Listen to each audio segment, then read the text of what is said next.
안녕하십니까. 민법을 잡은 남자 양찬입니다.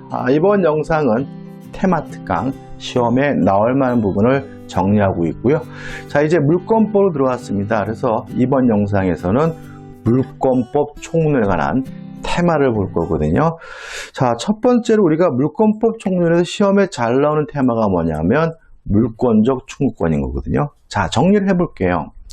자, 물권적 청구권이 뭐냐? 물권으로부터 발생하는 청구권입니다. 따라서 어떠한 청구권이 물권적 청구권이냐 채권적 청구권이냐를 따질 때는 물권이 있느냐 없느냐예요. 따라서 물권이 있는 사람이 청구하고 있다면 그 사람의 청구권은 물권의 청구권이고요. 물권이 없는 사람이 청구하면 그 사람의 청구권은 채권적 청구권이고, 자, 물권적 청구권과 물권은 절대로 분리될 수가 없습니다.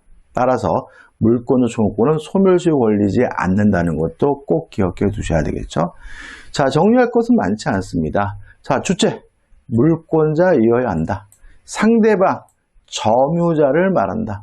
따라서 점유자가 그 상대방이 점유하고 있다면 그 사람에게 아무런 고의과실도 요구하지 않아요. 따라서 그 상대방 점유자가 아무런 고의과실이 없다, 선의이고 무과실이라 하더라도 물권적 청구권의 상대방이 될 수 있다는 거 기억해 두셔야 되고요. 점유자라면 직접 간접을 불문한다. 따라서 일반적으로 직접 점유자에게 물권적 청구권을 행사하게 되지만 간접 점유자에게도 물권적 청구권을 행사할 수 있다는 거 주의하셔야 되고요.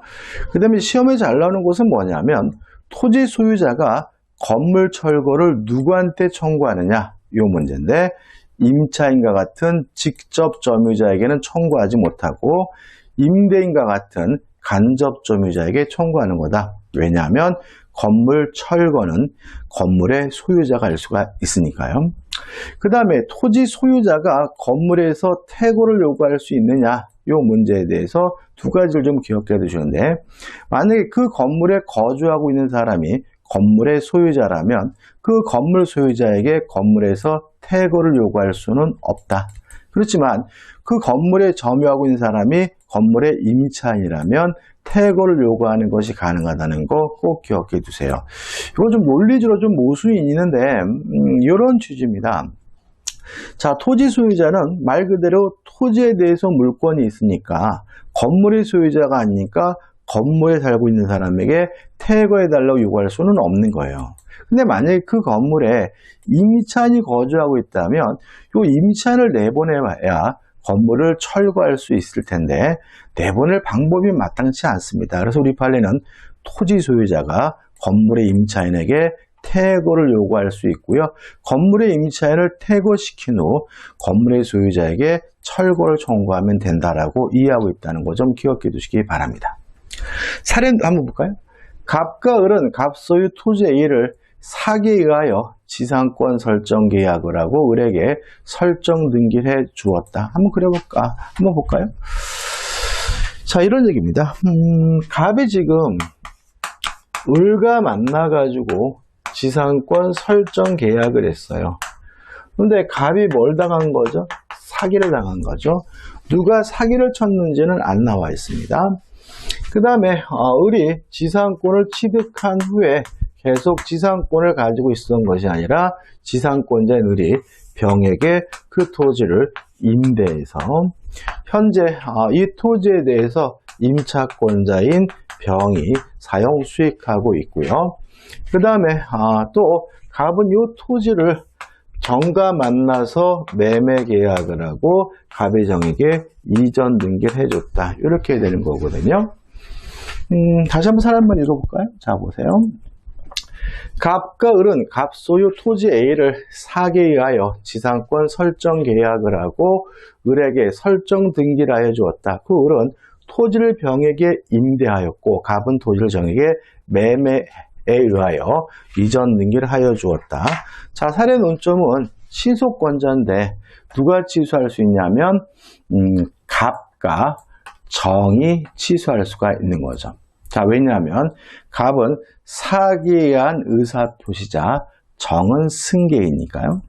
취소의 상대방은 누구냐면 을입니다. 왜냐하면 취소는 누구한테 하냐면 취소하고자 하는 원래 법리의 상대방이 하는 거잖아요.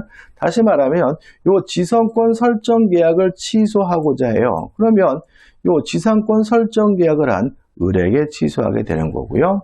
그 다음에 세 번째, 물권적 청구권자는 정입니다. 물권적 청구권의 상대방은 을과 병이 됩니다. 자, 왜 그런지 한번 설명드려 볼게요. 자, 여기까지 보시면 갑 또는 정이 을과의 지상권 설정 계약을 사기를 이유로 뭐 할 수 있습니까? 취소를 했어요. 자, 취소를 했으면 물권을 이유로, 소유권을 이유로 반환을 청구해야 되겠죠. 자, 갑이 정에게 매매 계약을 하고 이전 등기를 해줬다면 더 이상 갑에게는 소유권이 없죠. 따라서 누구만요? 정에게만 소유권이 있고 정에게만 물권이 있으니까 물권적 청구권자는 누가 되냐면 정만이 되는 거죠. 그 다음에 물권적 청구권 상대방은 점유자인데, 자, 을이 병에게 임대했다면 을은 뭐가 되죠? 간접 점유자가 되고 병은 뭐가 됩니까? 직접 점유자가 되는 거죠. 따라서 정은 병에게도 반환을 청구할 수도 있고 을에게도 뭐 할 수 있습니까? 반환을 청구할 수 있다. 물권적 청구권 상대방은 을과 병이 되는 거죠. 이해되시죠? 이거는 우리 공인중개사 기출 문제를 조금 변형해서 만들어 본 문제니까 한번 생각해 보시기 바랍니다. 자, 판례들이 나오는데 청구권자, 기본적으로 뭡니까? 물권자여야 한다. 따라서 물권이 없는 사람은 물권 청구 행사할 수 없거든요. 그래서 갑은 판례 보시면 건물을 매수한 사람도 등기를 갖추지 못했어요. 그러면 사긴 샀지만 자기 앞으로 등기를 하고 있지 않다면 이 사람에게는 소유권, 물권이 없으니까 직접 그 물권 소유권은 뭐 할 수 없어요? 행사할 수가 없는 거고요.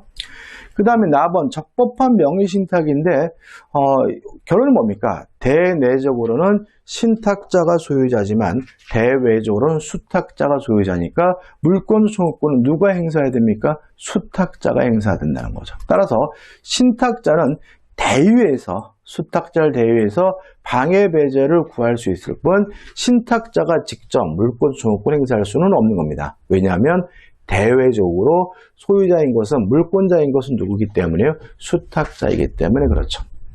다음입니다. 자, 저당권자가 나와 있는데, 자, 물권적 청구권의 내용은 세 가지입니다. 반환 청구, 방해 제거와 방해 예방 청구죠. 자, 물권 중에서 물권적 청구권은 인정되지만 물권적 청구권 중 반환 청구권이 인정되지 않는 물권 꼭 기억해 두셔야 되는데 저당권, 유치권, 지효권입니다. 이 저당권, 유치권, 지효권은 반환 청구권 인정되지 않아요. 특히 저당권자는 왜 반환 청구권 인정되지 않냐면 스스로 뭐하지 못하는 권리죠? 점유하지 못하는 권리니까요. 따라서 어떤 침해가 있다면 자신에게 반환해달라고 뭐 할 수는 없어요? 청구할 수는 없고 다만 방해, 배제 청구권의 일환으로서 제자리에 갖다 둬라. 원상회복을 청구할 수 있다는 판례니까 기억해 두시면 되겠죠. 그 다음에 이제 라번입니다. 자, 물권 청구권은 물권자만이 행사할 수 있거든요. 따라서 근저당권 설정자인 종존의 소유자는 소유자가 아니죠. 물권자가 아니죠. 이 사람은 물권의 청구권 행사할 수는 없는 거죠. 다만 돈을 갚았으니까 그 근저당권을 말소해달라는 계약상 청구권이 인정이 되는 거죠. 따라서 계약상 권리의 터잡아 근저당권자에게 피담보 채무의 소멸을 이유로 하여 그 근저당권 설정 등의 말소를 청구할 수가 있습니다. 여기서 조심할 것은 뭐냐면 근저당권 설정자인 종존의 소유자도 과거의 소유자도 돈을 갚았다는 이유로 근저당권 설정 등기의 말소를 청구하는 것이 가능해요. 다만 이 사람의 청구권은 물권적 청구권이 아니라 계약상 채권의 청구권이라는 거 꼭 기억해 두시기 바랍니다. 그 다음 2번 상대방에 대한 판례인데 자 물권적 청구권 상대방은 점유자를 말하거든요. 그러면 무효인 등기의 경우에는 등기 명의인이 물권적 청구권 상대방이 되겠죠. 근데 만약에 그 등기 명의인이 허무인이에요. 존재하지 않는 사람이에요. 그러면 누구한테 말소해달라고 청구하느냐? 그 짓을 한 사람에게. 다시 말하면 무효인 등기의 경우에는 등기 명의인이 물권적 청구권 상대방이 되지만 등기 명의인이 허무인인 경우에는 허무인 명의로 등기 행위를 한 자, 그 짓을 한 사람에게 물권적 청구권 행사할 수 있다는 거니까 기억해 두시면 되고요. 4번 판례는 물권적 청구권의 상대방은 점유자인데 간접 점유자를 상대로도 할 수 있다는 얘기니까 꼭 기억해 두시기 바라고. 그 다음에 4번 판례. 자, 물권 청구 상대방은 뭐죠? 점유자죠, 그죠? 점유자죠. 따라서 이 사람이 현실적으로 점유하고 있지 않다면 그 사람에 대해서 물권 청구 행사할 수 없다는 얘기입니다. 다시 말하면 물권적 청구 상대방은 누굽니까? 점유자를 말하는 거죠. 자, 1번 문제 풀어보자. 물권적 청구권에 관하여 옳은 설명이죠. 1번 점유물 반환 청구권입니다. 이거 좀 정리하셔야 되는데 점유권에 기한 반환 청구인데 세 가지를 좀 기억해 두셔야 돼요. 첫째, 침탈이 존재해야 된다. 다시 말하면 훔쳐가거나 뺏어가는 것처럼 강제적으로 점유를 박탈해야 되고요. 두 번째, 선의의 특별 승계인에게는 행사할 수가 없다. 그 다음에 세 번째, 행사 기간에 제한이 있는데 1년 동안 행사할 수 있고요. 물론 1년은 언제부터 1년이냐면 침탈당한 날로부터 1년입니다. 침탈 시부터죠. 침탈 시부터 1년 동안 행사할 수 있는데 이 1년은 소멸시효가 아니라 제척기간으로 이해하고요. 우리 시험범위에서 유일한 출소기간입니다. 소송을 제기할 수 있는 기간을 위한다는 거 좀 기억해 두시기 바랍니다. 자, 그럼 이제 1번 지문을 이해할 수가 있는데 점유물 반환 청구권은 점유의 침탈 사실을 안날로부터 1년 내 행사해야 된다. X. 안날로부터가 아니라 침탈 시, 침탈당한 때부터 1년이니까 1번은 X가 되는 거죠. 2번, 양작은 등기 명의신탁에서 명의수탁자가 신탁부동산을 처분하여 제3자 유약의 소유권을 취득했어요. 자, 명의수탁자가 자기 앞에 등기된 것을 기하로 팔아먹으면 제3자는 선악불문하고 소유권을 취득합니다. 그 후 우연히 명의수탁자가 다시 소유권을 취득하였다면 명의신탁자의 소유권에 기한 물권 청구권이 인정된다. X예요. X. 이거 조심하시고 좀 기억해 두시는데 이게 뭐하고 조심하셔야 되냐면 취득 수요가 완성됐을 당시의 그 상대방과 그 등기 명의자와 좀 다릅니다. 좀 비교하셔야 되고요. 다시 말하면 명의수탁자가 팔아먹으면 이 제3자는 선악불문하고 확정적으로 소유권을 취득하니까 일종의 차단료가 생기는 거죠. 그래서 그 후에 취득하는 사람이 누구든지 간에 명의신탁자는 그 사람의 등기에 대해서 말소나 물권 청구권 행사할 수가 없는 겁니다. 따라서 명의수탁자가 다시 소유권을 취득했더라도 이 명의수탁자에게 등기를 말소해달라고 청구할 수가 없다는 것이 우리 판례 입장이니까 주의하시기 바라고요. 3번, 제3자가 저당권이 설정된 부동산에 점유를 침탈한 경우 저당권자는 자신에게 반환을 청구할 수 있다. X. 저당권, 지역권, 유치권은 반환 청구권 인정되지 않습니다. 4번, 토지 소유자는 그 토지에 무단으로 건축된 건물을 임차하여 점유하고 있는 자죠.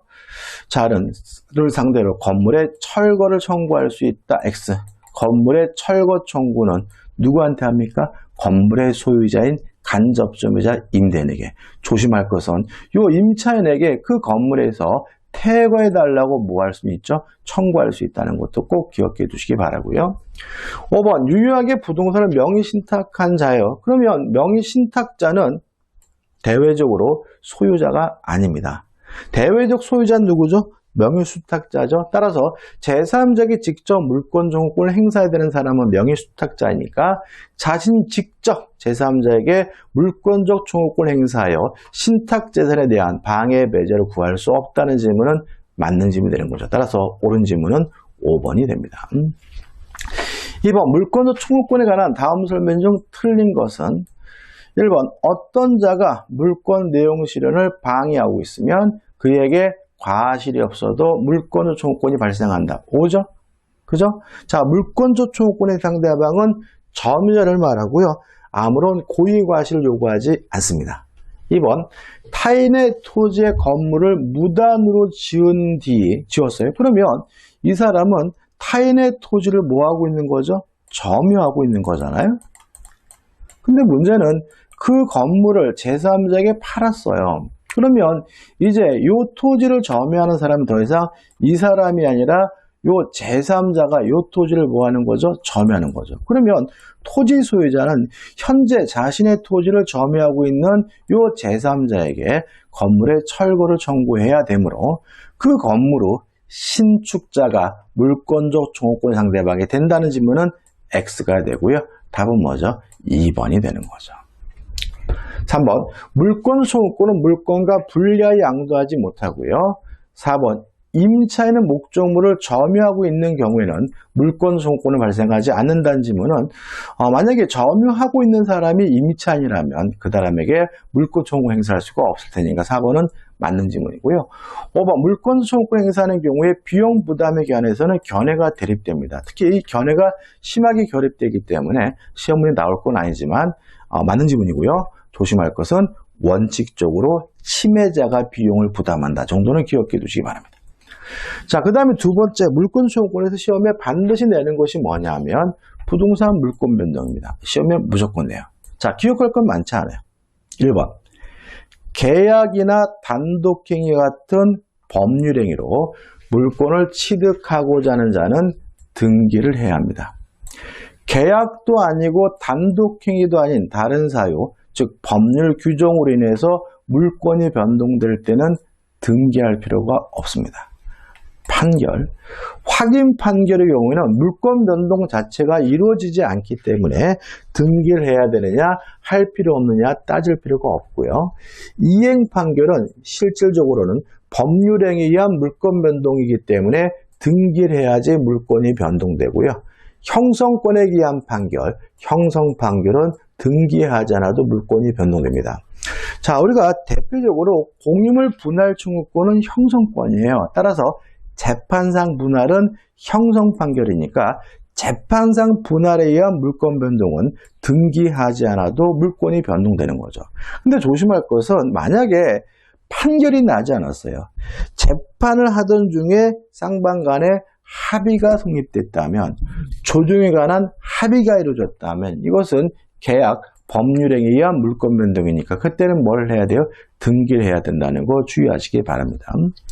그 다음에 4번 재단법인 설립행위인데 재단법인 설립행위는 상대방 없는 단독행위거든요. 따라서 단독행위니까 등기를 해야 되는 것처럼 보이는데 우리 민법 제48조가 특별 규정을 두고 있기 때문에 우리 판례는 이렇게 이해합니다. 자, 재단법인은 일단 48조에 따라서 등기 없이 소유권을 취득합니다. 다만 등기 없이 취득한 소유권을 가지고 제3자에게 대항하기 위해선 등기가 필요하다는 것이 우리 판례 입장이라는 거 기억해 두시고요. 점유 취득 시효가 완성됐다는 이유로 소유권, 물권을 취득하려면 등기를 해야 됩니다. 이렇게 5가지를 나눠서 정리하시면 돼요. 자, 사례입니다. 갑은 대지와 건물을 소유하고 있다가 사망하고 그 아들 을이 상속하에 상속에 의한 등기를 마친 후 그 대지와 동굴 병에게 매도하고 소유권 인전 등기를 해 주었어요. 근데 여기서 이 상속에 의해서 등기가 이루어졌다. 이걸 먼저 등기를 했죠, 그죠? 보죠. 그런데 을은 대지에 관한 감명의 또 다른 선보존 등기 있는 것을 발견하고는 이를 기하로 다시 선보존 등을 기초로 상속에 의한 등기라고 정에게 대지를 매도하고 소유권 이전 등을 마쳤어요. 그러면 이 갑이 소유하고 있던 이 대지에 대해서는 등기부가 2개 있는 거죠. 을 앞에 이루어진 소유권 이전 등기의 바탕이 되는 보존 등기는 후 보존 등기고요. 정 앞에 이루어진 이전 등기의 바탕이 되는 보존 등기는 선 보존 등기거든요. 그러면 이중으로 보존 등기가 되면 우리 판례에 따른다면 선 보존 등기가 유효하다는 것이 판례 입장이고 또 등기에 대해서 공신의 원칙을 인정하지 않습니다. 따라서 대지의 소유권자는 선보존 등을 기반으로 해서 이전 등기란 정의 대지의 소유권자죠. 자, 을이 좀 억울하겠죠. 자, 을은 지금 등기도 하고 있고 점유도 하고 있는 상태에서 10년이 지났을 때 등기부 취득시효를 주장할 수 있는가? 없다. 왜냐하면 등기부 취득시효에 의한 등기는 무효인 등기여도 상관이 없지만 후 보존 등기를 기반으로 해서는 등기부 취득시효할 수가 없으므로 을은 10년이 지나더라도 이 대지에 대해서는 등기부 취득시효할 수 없다는 것까지 꼭 기억해 두시기 바랍니다. 대표 문제입니다. 등기를 해야 물권 변동이 일어나는 경우를 모두 고르는 거죠. 자, 언제 등기해야 볼까요? 자, 볼게요. 자, 법률행위, 계약이나 단독행위 등기해야 되나요? 또 뭐가 있습니까? 이행 판결 등기해야죠. 재단법인은 나중에 생각해보고. 그러면 결국은 두 가지예요. 법률행위인 경우와 이행 판결, 그 다음에 점유 취득시효가 완성됐다는 이유로 소유권을 취득하려면 등기해야 되잖아요. 그죠? 요 세 가지 경우에 등기를 해야 되는 거잖아요, 여러분들. 자, 한번 보자고요. 혼동, 법률행위 아니죠. 교환, 계약이죠. 법률행위죠. 따라서 교환에 의한 부동산의 소유권 취득은 법률행위니까 등기해야 되네요. 디귿번 존속기간의 만료, 법률행위 아닙니다. 시간의 경과니까 뭐가 되죠? 사건이 되겠죠. 리을번 매매 예약 완결권, 매매는 계약이죠. 법률행위죠. 따라서 매매 예약 완결권 행사로 인한 부동산의 소유권 취득은 매매를 원인으로 소유권을 취득하는 거니까 법률행위를 원인으로 소유권을 취득하는 거니까 등기해야죠. 답은 뭐죠? 2번입니다. B번 집합 건물의 구분 소유권을 취득하는 자의 공용물에 대한 지분 취득. 이건 좀 다르죠. 일체성이죠. 자, 우리가 아파트를 구입하면서 전유 부분에 대해서만 이전 등기 받으면 공용물에 대한 권리는 등기 없이 자동으로 쫓아오죠. 등기 없이. 따라서 이 문제 답은 니은 리을 해가지고 2번이 답입니다.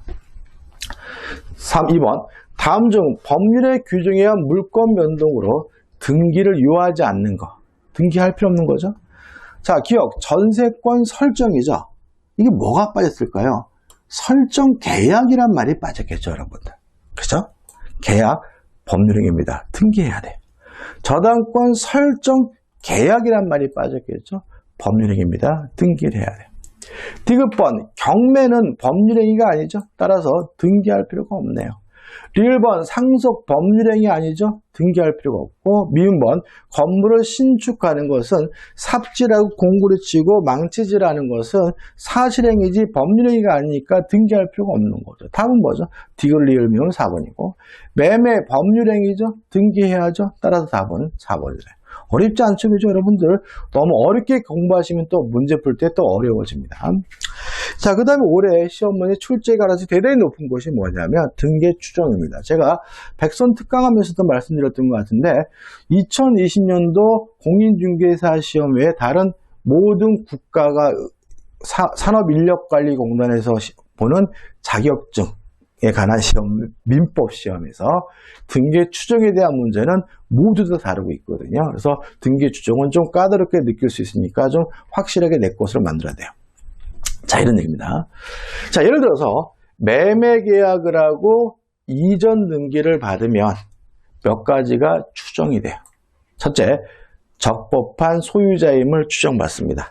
권리의 적법이죠.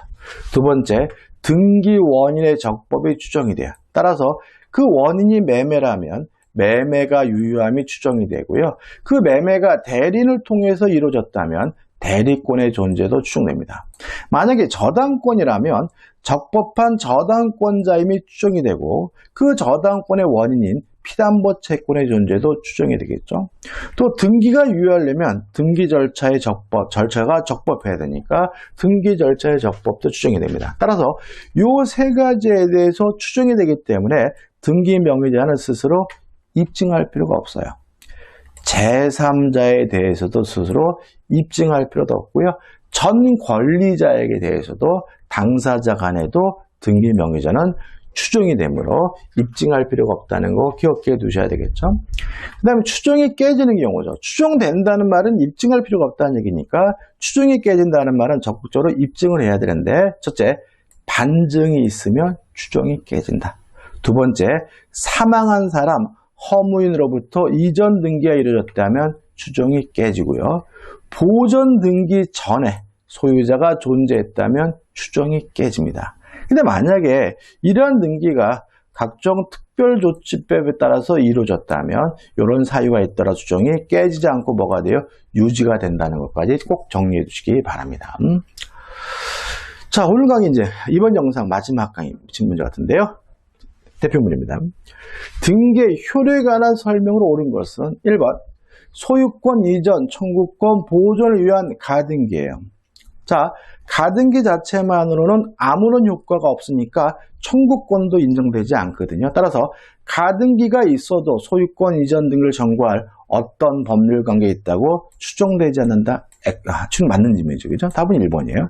다시 말하면 이러한 추정은 뭐에만요? 본등기에만 인정돼요. 가등기의 경우에는 추정력도 인정되지 않는다는 거 기억해 두셔야 되겠죠. 2번 허무인으로부터 이어받은 소유권 이전 등기죠. 그러면 허무인으로부터 등기됐다면 추정이 깨지니까 그 등기 명의자의 소유권은 추정된다는 질문은 X예요. 3번 신축된 건물의 소유권 보존 등기 명의자는 실제로 그 건물을 신축한 자가 아니에요. 그러면 건물을 신축하는 것은 법률행위가 아니니까 신축하는 사람은 기둥과 외벽과 지붕이 만들어지는 순간 등기 없이 소유권을 갖잖아요. 그러면 보존 등기 명의자가 아닌 다른 사람이 신축했다는 말은 보존 등기 전에 소유자가 존재한다는 얘기고, 보존 등기 전에 소유자가 존재하는 경우는 추정이 깨지므로 적법한 권리라도 추정된다는 질문은 X가 되는 거죠. 4번 등기가 원인 없이 말소가 됐어요. 그러면 말소가 불법한 거죠. 말소 안 된 거죠. 권리 소멸되지 않은 거죠. 그러니까 이 사람은 여전히 적법한 권리자임으로 추정되기 때문에 그 회복 등기가 맞춰지기 전이라면 말소된 등기의 등기 명의는 적법한 권리자로 추정되지 않는다. X가 되는 거죠. 다시 말하면 원인 없이 말소가 됐다면 물권이 뭐 되지 않고 있습니까? 소멸되지 않은 거죠. 5번 자, 이러한 추정은 제3자에 대해서뿐만 아니라 전 권리자에게도 그대로 인정이 되므로 소유권 이전 등기 명의자는 그 전 소유자에 대하여 적법한 등기 원인에 의하여 소유권을 취득한 것으로 추정되지 않는다는 질문은 X가 되는 거죠. 따라서 이 문제의 답은 1번이고, 이 등기 추정에 대해서 시험 문제가 아주 나올 가능성이 대단히 높으니까 이 문제는 확실하게 별표해 두시고 내 것으로 만드셨으면 좋겠어요. 자, 이번 영상은 여기까지고요. 다음 영상에서 이제 점유권에 관한 테마 특강으로 들어가도록 할 거고요. 자, 이 영상이 도움이 되셨다면 구독, 좋아요 부탁드리겠습니다. 고맙습니다.